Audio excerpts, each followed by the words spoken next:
లేదు.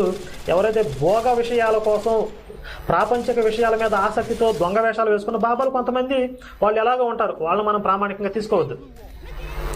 కానీ క్రైస్తవంలో ఈ సన్యాసుల వ్యవస్థకు ఉన్న మూలంలోనే ఇందులో లోపం ఉంది. ఆ సహజమైన శారీరక అవసరాలను ఎలా దాటాలి, వాటిని ఎలా నిగ్రహించాలనే సాధన లేకపోవడం అనేది ఒక పెద్ద లోపంగా మనం చూడవచ్చు.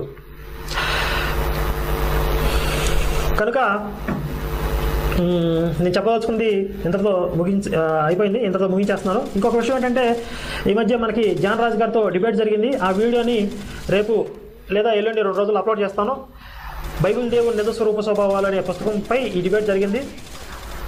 చాలా సుహృద వాతావరణంలో చాలా చక్కగా డిబేట్ జరిగింది. అందరూ కూడా ఈ డిబేట్ని చూడండి, మీకు చాలా ఉపయోగకరంగా ఉంటుందని తెలియజేస్తూ సెలవు.